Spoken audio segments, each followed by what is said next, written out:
What's up guys, welcome back to my channel and welcome to Tech Time for Today.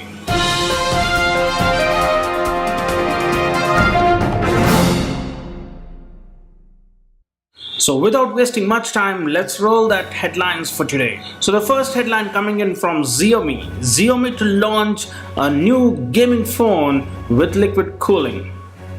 And the next update coming in from Canon. Canon to launch M50 mirrorless camera at a special price with 4K recording. And the next update coming in from Google. Google AI can now recognize your voice even in a bustling crowd. And the next update coming in from Xiaomi. Xiaomi to acquire GoPro as per the reports. And the last update coming in from AMD. AMD has launched new Ryzen processors.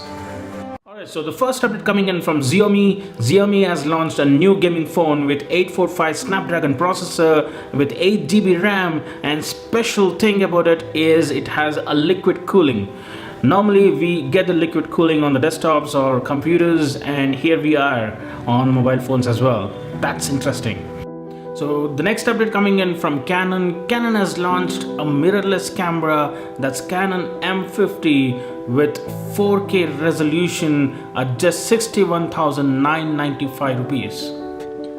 So this Canon M50 comes with a kit that includes an EF M15 45mm f3.5 to 6.3 EZ-STM lens, and this makes it slightly cheaper than the Sony a6300. The next update coming in from Google. Google's new AI, the artificial intelligence, is able to recognize the voice even in the bustling crowd.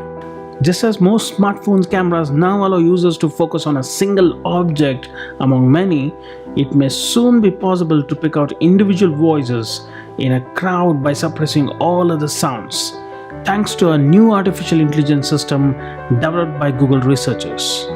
So next update coming in from AMD. AMD has launched second generation processors and it's available for pre-orders. Over the course of last year, AMD did some serious correction with the release of its Ryzen line of processors, offering up its real competition to Intel's market-dominating power in years. But the underdog chip company isn't stopping there. It has announced its second-generation Ryzen processors for desktops that look to improve on the previous generation and keep the momentum going for AMD's comeback. AMD isn't announcing full details of the new Ryzen chips just yet. Those will come on April 19th. And the last update coming in from Xiaomi again, and this time it's acquiring GoPro. GoPro is world's largest action manufacturing company. While GoPro is leading the market of action cameras almost since its inceptions, the company hasn't been able to convince its shareholders with the leadership for a long time. It even cut 20% of jobs and shut down its drone business in January to improve revenues. And now it has been reported that Xiaomi is considering buying GoPro. The Chinese giant notably sells its native range of action cameras under the YI to take on GoPro Hero series. Alright guys, so that's it for today. I hope you enjoyed this particular video. If you have liked it, hit that like button and subscribe to my channel guys. I still see 60% of the crowd still missing to subscribe. Subscribe to my channel and I'll talk to you guys on the next one. Thank you very much for watching. Peace.